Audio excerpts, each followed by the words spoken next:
In the winter of 54 AD, as the Roman Empire entered a new and uncertain age under the teenage Emperor Nero, whispers drifted through the marble corridors of the Palatine Hill about a hidden world that few citizens ever saw. Rome was at the height of its power. Its armies stretched from distant Britannia to the deserts of Syria. Its people enjoyed games, markets, public baths, and a lifestyle built on wealth, trade, and dominance. But beneath that surface, deep inside private villas and imperial chambers, lay a reality far darker than the grandeur carved into Roman monuments.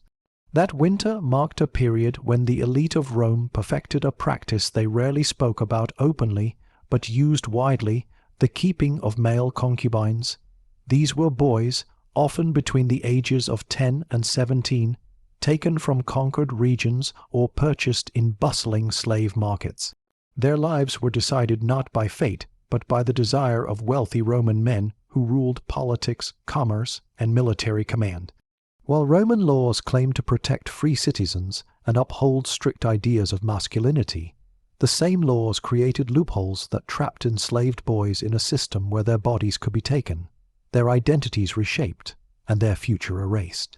To understand how terrifying this world truly was, one must begin centuries earlier in the Republic, when Rome was still a rising power. Roman men prided themselves on self-control and discipline. To them, being a vir was not merely about gender, but about social status. A man was expected to dominate in politics, warfare, and at home. But domination, in their eyes, also extended to intimacy. Roman masculinity was defined not by whom a man desired, but by the role he performed. As long as he was the active partner and his counterpart was a slave or someone of lower status, society looked the other way. This mindset laid the foundation for the lives of thousands of enslaved boys. Their existence did not begin with training or luxury. Most came to Rome through war. When generals like Julius Caesar or Pompey swept through Gaul, Hispania, or the East, they returned with ships filled not only with gold, but with human captives. These captives included boys taken from villages burned in raids. Families were separated, often forever. In Roman slave markets, a child fetched a high price if he had qualities the elite desired. Traders examined their teeth, skin, hair, and physique, commenting openly about which boy would make a suitable musician, servant, or concubine. Inside the marketplace, the difference between a future as a household servant and a concubine sometimes depended on the buyer's expression. A wealthy senator or merchant might walk through the market with agents who knew exactly what kind of youth he preferred. These agents developed reputations for finding boys with specific features. Age mattered. Softness of voice mattered. The ability to obey immediately mattered most. Some boys cried. Some remained silent, taught by their families that silence meant dignity. But dignity meant nothing here. Once the deal was made, the boy became property. Roman law left no room for the enslaved to refuse, protest, or negotiate. In the massive villas of Rome, the training began. Concubines were given baths, oils, perfumes, and fine clothing, not out of compassion, but because wealthy Romans valued appearances. Everything in a Roman house, from its marble floors to its servants, was meant to display power. Boys were told to stay invisible during the day and appear when summoned at night. They learned how to move quietly, how to speak only when spoken to, and how to smile even when afraid. But their fear had reason. Concubines lived under the constant threat of punishment. Roman owners often believed that maintaining control required discipline. A concubine who hesitated, who expressed sadness, or who showed any sign of resistance could be beaten, branded, or sold to a harsher household. Being sold down the social ladder meant losing what little protection the elite household offered. Life in the mines or on farms was brutal. Boys who displeased their masters in the city sometimes vanished, sent to quarries where life expectancy was measured in months. Some concubines, especially those kept by the imperial family or high-ranking politicians, became famous in their time. They attended lavish banquets, listened to secret political conversations, and sometimes accompanied their masters on trips. Yet even the illusion of privilege was dangerous. A concubine who heard too much or became too visible risked angering wives, rivals, or political enemies. Stories survive of women who pushed to remove concubines from their homes out of jealousy or humiliation. In some cases, a concubine's fate turned on a single argument between husband and wife. The experience of concubines also reveals a deep contradiction in Roman culture. Publicly, Rome condemned effeminacy in men.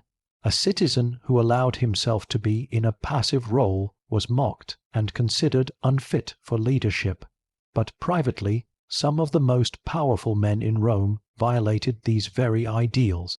They held feasts where concubines entertained guests with music, dance, or quiet obedience.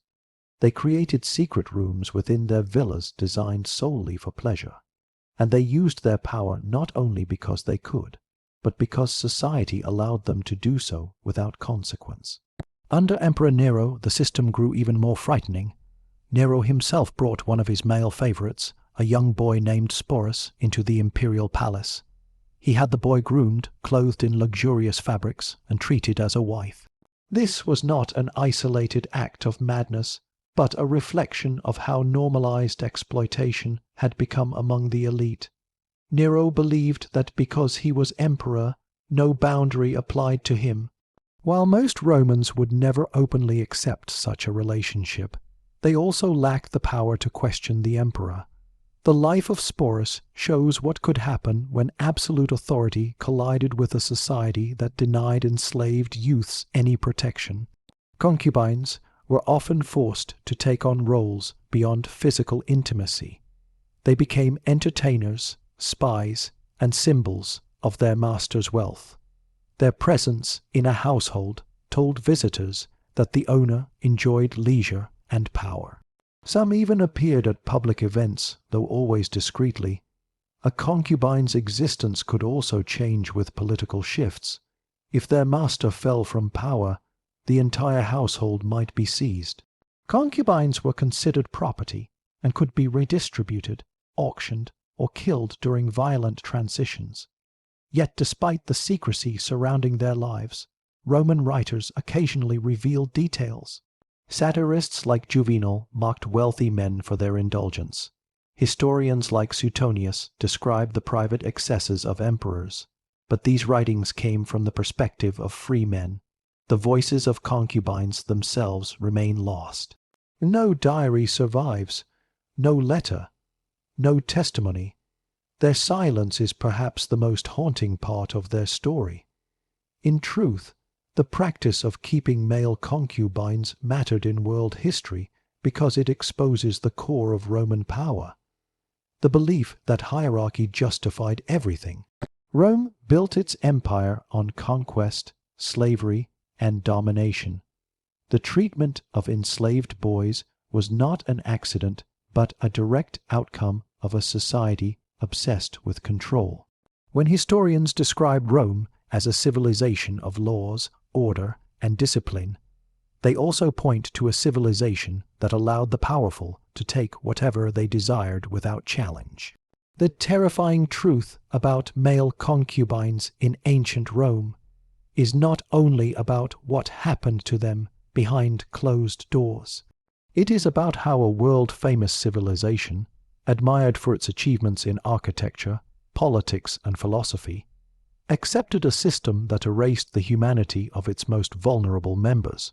This is the world we now step into as we move deeper into the growing empire, into the reigns of the emperors, and into the lives of the boys whose stories history tried to forget.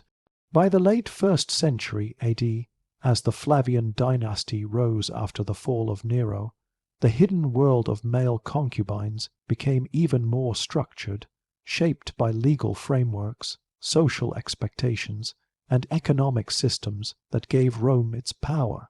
While emperors like Vespasian and Domitian worked to rebuild the image of the empire, the private lives of Rome's elite continued under the same cultural rules that had existed for generations. The presence of young enslaved males in aristocratic households remained an accepted reality, though rarely acknowledged openly. To understand the full complexity of their existence, one must look beyond the palace walls and into the laws, social hierarchies, and politics that enabled the system to thrive. Roman society believed firmly in status above all else. Every citizen, slave, freedman, or foreigner belonged to a specific rank. A man's dignity in Rome did not come from personal choice, but from his legal and social classification. This classification determined what he could do, how he could behave, and what he was forbidden from doing. For enslaved boys kept as concubines, this meant that their entire identity was defined by servitude. Roman law, particularly under the 12 Tables and later expansions, made it clear that enslaved individuals were not considered persons but property. This single legal principle shaped every aspect of their lives. The most important concept that governed Roman relationships was the idea of the dominant and the submissive.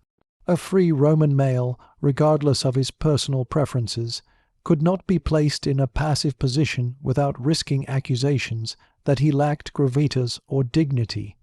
Roman masculinity was a rigid structure built upon the belief that power must be expressed outwardly.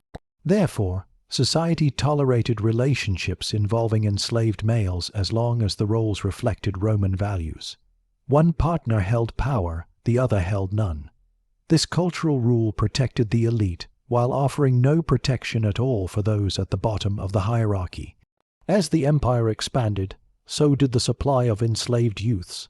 Conquests in Judea, Dacia, Germania, and Britain brought thousands of captives into Roman markets. Traders categorized these captives carefully. Some were sold as field workers, others as artisans, and a select few were chosen for domestic service among the wealthy. Boys selected as concubines were treated differently from the moment they were purchased. Their value came not from strength or skill, but from appearance and obedience. Historians note that this selective process reflected not compassion, but the elite's obsession with status. Inside elite Roman households, the daily life of a concubine followed a rigid pattern. They were kept separate from other servants, trained to speak softly, walk carefully, and maintain a calm demeanor at all times. Many were taught to sing, play instruments, or serve at banquets. Their education was not intellectual, but practical. A concubine's purpose was to display the wealth and cultural sophistication of the household. Visitors from other aristocratic families often noticed how many servants a senator commanded, how disciplined they were, and how well they presented themselves. This display played a significant role in political alliances, business relationships, and social prestige. Yet despite their training and occasional proximity to luxury, concubines lived under constant pressure. Their future depended entirely on the mood, ambitions, and personal life of their owner. If the owner married, tensions could rise within the household. Roman matrons held immense influence and were often protective of their status. A concubine who appeared too close to a master risked confrontation. Ancient writers record examples of wives demanding the removal or sale of certain household servants purely due to jealousy or political rivalry. While these accounts often dramatize domestic tensions, they reveal the precarious position concubines held. Politically powerful Romans also used concubines to navigate alliances. In some cases, a concubine was gifted to another elite family as a gesture of loyalty or goodwill. This act was not considered inappropriate because Roman society viewed enslaved individuals as transferable assets. Being gifted could mean relocation to a milder household, or in some cases, a far harsher one. The concubine had no voice in the transaction. For them, life could change entirely based on a single political decision made over dinner or during negotiations. The legal system reinforced this vulnerability. The Roman concept of patria potestas granted a male head of household complete authority over everyone under his control, including concubines. This authority extended to discipline, relocation, sale, and even manumission. While some masters did free their concubines after years of service, this outcome was rare and depended entirely on personal generosity. Even freed, former concubines carried the social stigma of their past, making it difficult to find stable livelihoods independent of their former household. In the imperial palace, the situation became even more complex. Emperors often kept large groups of young enslaved attendants, many of whom served in special roles. Emperors like Domitian and Hadrian developed reputations for surrounding themselves with youths who were chosen for obedience, appearance, and loyalty. Historians writing in later centuries often exaggerated these accounts to tarnish imperial reputations, but the presence of such attendants is well documented. Their lives were shaped not only by personal servitude, but also by the dangerous world of imperial politics.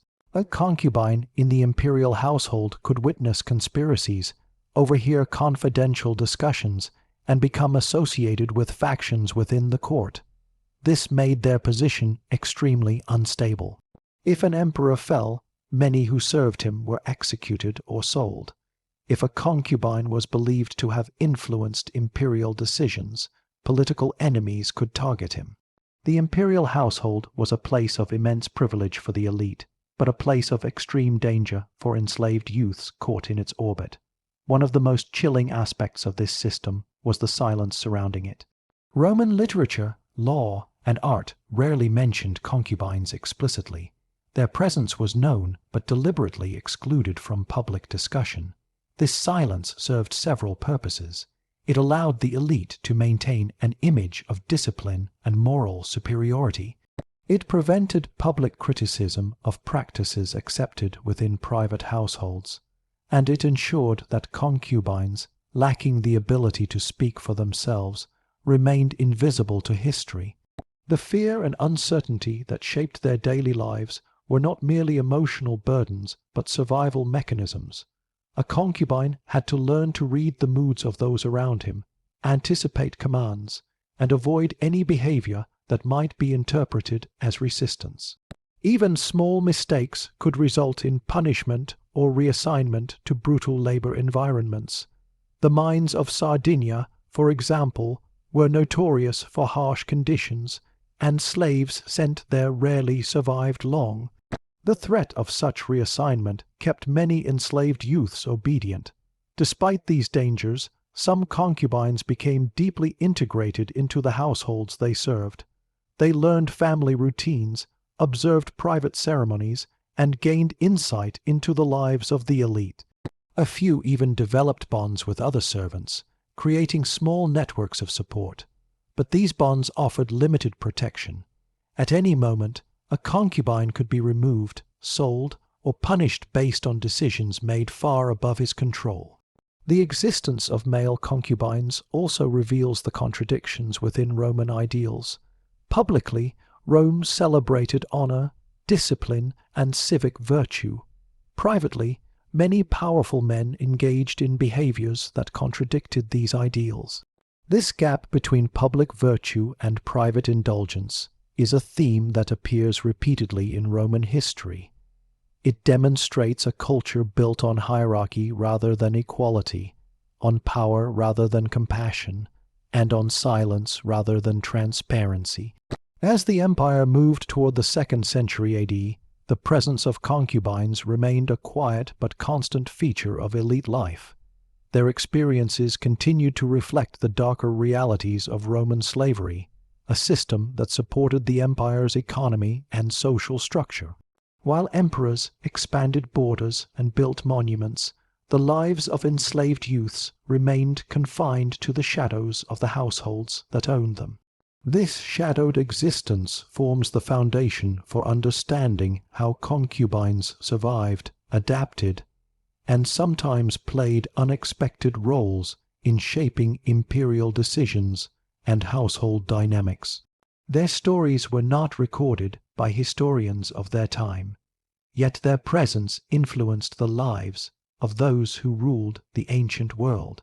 By the 2nd century AD, the Roman Empire reached what historians often call its Golden Age, a period defined by stability, expansion, and enormous wealth under emperors like Trajan, Hadrian, and Antoninus Pius. The marble cities, massive forums, and grand monuments celebrated Roman achievement. Yet behind this glittering surface, the private world of elite households continued to rely on complex hierarchies of servants, attendants, and enslaved youths. Among them, male concubines lived in the shadows, shaped by the political tides that swept through the empire. Their lives were not static. They evolved with every change of emperor, every shift in law, and every transformation in cultural values. To understand their experience fully, one must look closely at three forces that defined this period: the increasing centralization of imperial power, the expansion of household structures, and the moral debates emerging within Roman intellectual circles. Under Trajan, the empire reached its maximum territorial size. Conquests in Dacia brought hundreds of thousands of enslaved people into Roman markets, many of them young males captured from tribal communities. These captives entered households as laborers, artisans, and servants. But a select group was chosen for domestic roles, including concubinage. The household of a provincial governor or senator could contain hundreds of enslaved individuals. Managing such households required strict organization. Overseers, often freedmen, assigned duties and ensured obedience. Concubines belonged to the upper tier of domestic slaves. They lived within the private quarters of the house and remained under direct supervision of their master or a trusted steward. The involvement of freedmen in managing these youths adds an important layer to their story. Freedmen knew both the experience of slavery and the benefits of loyalty to powerful patrons. They were often stern but pragmatic. Some attempted to train concubines in music, poetry, or etiquette, believing such skills would make them more valuable. This training, however, did not grant freedom. It merely reinforced the concubine's role as a polished possession, a symbol of refinement within elite society. The philosophy of Hadrian further shaped this world. Hadrian was known for his interest in Greek culture, poetry, architecture, and beauty. His reign highlights a moment when ideals of artistic perfection influenced Roman domestic practices. Households that admired Greek customs began adopting more structured forms of personal service. In such homes, concubines were expected to be graceful, quiet, and aesthetically presentable. Their lives became intertwined with the elite's pursuit of elegance. Hadrian's personal relationship with a young Bithynian named Antinous has often been discussed in historical scholarship.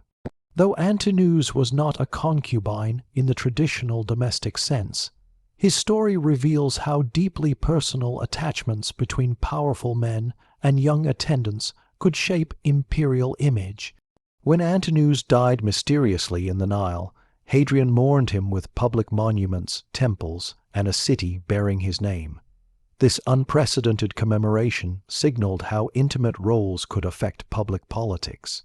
While Antinous was treated with exceptional honor, his life and death underscored the vulnerability of youths close to imperial power.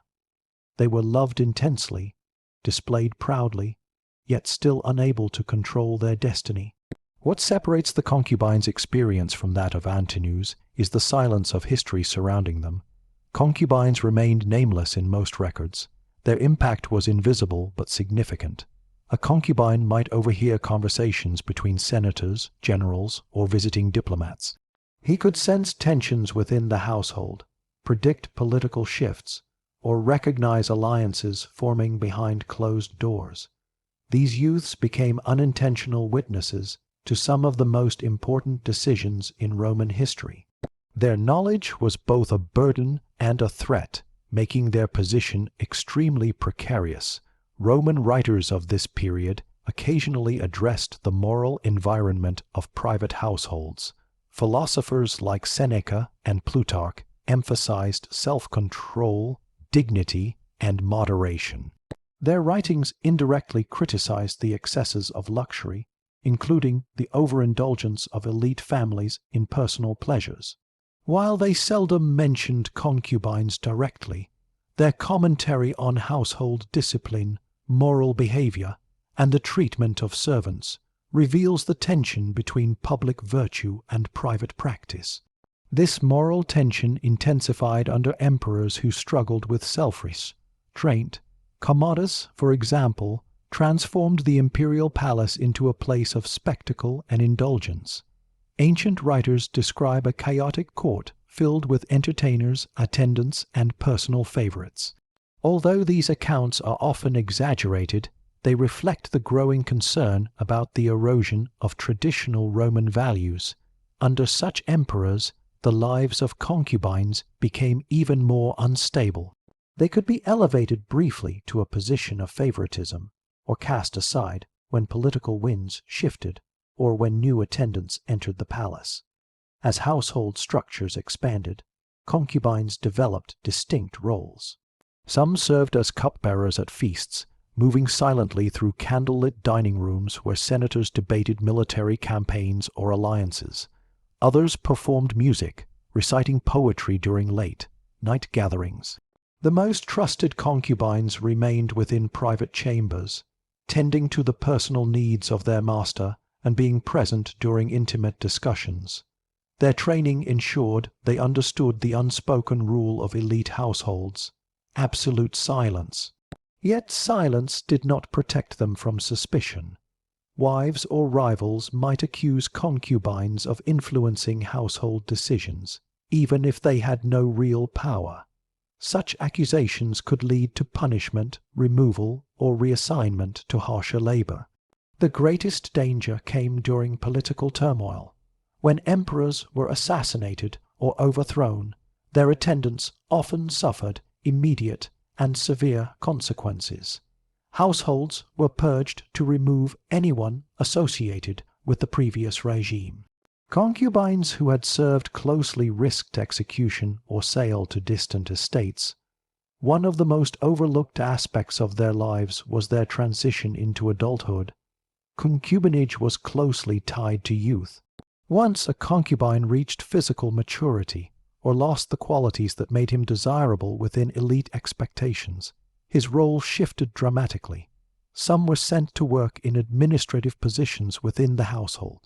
Others were reassigned to labor roles. A few were freed after years of service, often as gestures of goodwill or to prevent embarrassment. But freedom did not guarantee stability. Former concubines carried no reputation outside the household and possessed no family support. They entered Roman society as freedmen with uncertain prospects. Economic factors also shaped their existence. Rome's wealth depended heavily on the exploitation of conquered peoples. As long as the empire expanded, the supply of enslaved youths remained high. But during periods of economic strain or fewer conquests, prices in the slave market increased. This meant elite households became more selective in purchasing new servants. Existing concubines faced more pressure to maintain their roles, as replacing them became costly. Economic shifts, therefore, directly affected their survival. The role of religion during this period adds another layer. Traditional Roman religion did not interfere with household practices, but emerging philosophies and foreign cults introduced new moral debates. Some sects, particularly those influenced by Eastern traditions, emphasized purity and restraint. Their followers criticized the indulgent lifestyles of Rome's elite. Early Christian writers, for example, condemned the mistreatment of slaves and the moral corruption of the ruling class. While these critiques did not change laws immediately, they contributed to the gradual shift in cultural attitudes that would reshape the empire in centuries to come. By the end of the 2nd century AD, the Roman Empire faced increasing instability. Military uprisings, economic pressures, and political assassinations created a world filled with uncertainty. For concubines living within elite households, instability meant danger. Political factions targeted servants associated with rival families. Palaces were sacked villas confiscated, and entire households sold or dismantled. A concubine who once lived in wealth could suddenly find himself on an auction block or forced to labor in remote estates. Despite these hardships, concubines remained essential components of elite identity.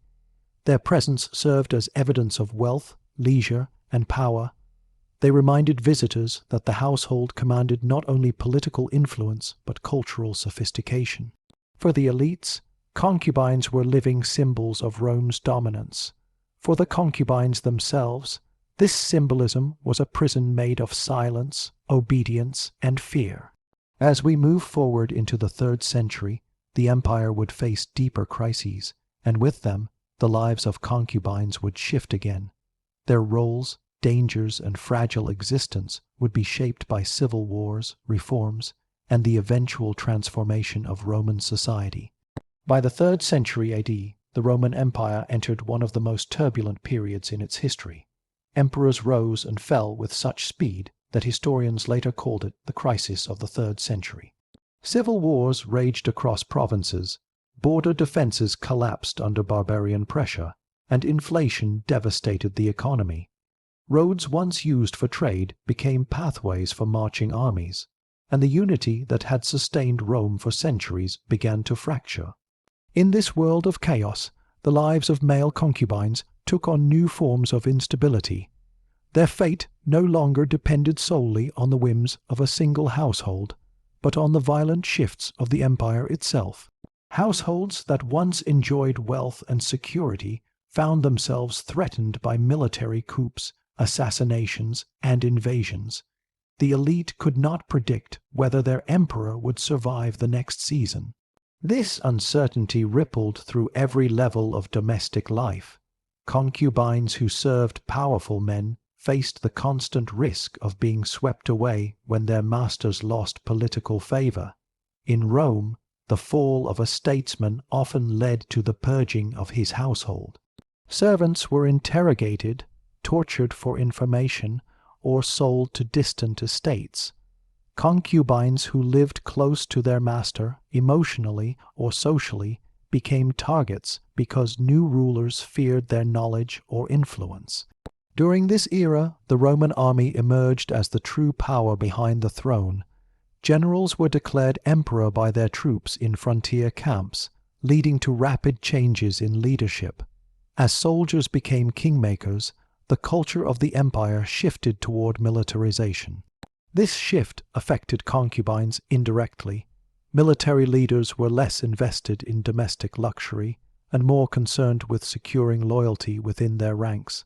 Households became smaller and more mobile, reducing the number of servants, including concubines. Some concubines were relocated to military camps, where their existence became even harsher. They lived under strict discipline, surrounded by soldiers, and were treated as portable property rather than household attendants. Yet even amid instability, some concubines found themselves unexpectedly elevated. A general who seized power might become deeply attached to a young attendant, bringing him into the imperial palace after victory. Such youths could suddenly find themselves surrounded by wealth and influence, but this elevation was fragile. If the emperor was assassinated or overthrown, the concubine's situation reversed instantly. Several historical records mention the purging of imperial households after coups, and while concubines are rarely mentioned by name, their presence makes it certain they suffered the same consequences as everyone close to the fallen ruler. Another major transformation occurred with the spread of new moral and philosophical movements within the empire. Eastern cults, mystery religions, and early Christian communities gained traction among both common people and some members of the elite. These movements introduced new ideas about purity, restraint, and the value of human life. Although they did not end slavery, they challenged many of the moral foundations that had justified the exploitation of enslaved youths. Early Christian writers condemned the mistreatment of servants and expressed shock at the indulgent lifestyles of Roman households. Their criticism, though not legally enforced, slowly influenced the cultural atmosphere. By the late 3rd century, Christianity grew into a force that would reshape imperial culture. As it spread, ideas about the dignity of individuals and the immorality of exploitation began to conflict with older Roman traditions. Concubinage, including the keeping of male youths, became a point of moral criticism. But this moral shift did not protect the concubines living at that time. Instead, it made their position more uncertain. Households that wished to display moral purity sometimes dismissed concubines abruptly, selling them into harsher environments. Those who remained lived in the tension between old customs and emerging values. When Diocletian came to power in 284 AD, he introduced structural reforms to stabilize the empire. He reorganized provinces, redesigned taxation, and created the tetrarchy, dividing imperial rule among 4 leaders. These reforms affected domestic households in unexpected ways. Greater administrative structure meant more officials, more court positions, and more domestic staff for imperial residences. Concubines found themselves distributed across different imperial courts, depending on which ruler they served. Some lived in Nicomedia, others in Milan, Trier, or Antioch. This dispersion created new forms of vulnerability. The fall of one tetrarch could lead to the dispersal or elimination of his entire household. As the empire grew more bureaucratic, concubines sometimes gained small administrative roles within elite homes, helping with letters, messages, or ceremonial functions.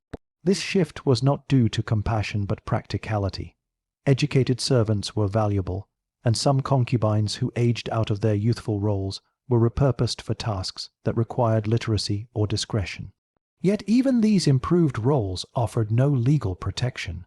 Their status remained that of property, tied permanently to the fortunes of their masters. The rise of Constantine in the early 4th century marked one of the most decisive cultural shifts in Roman history. When Constantine embraced Christianity, the moral landscape of the empire changed dramatically. Christian ethics began influencing imperial legislation. Laws regulating family life, marriage, and morality increasingly reflected Christian ideas. Public criticism of elite luxury became more intense. Practices once tolerated in private households drew attention from bishops and moral writers. This scrutiny pressured households to present themselves as morally disciplined, which in turn led many elite families to distance themselves from older domestic customs.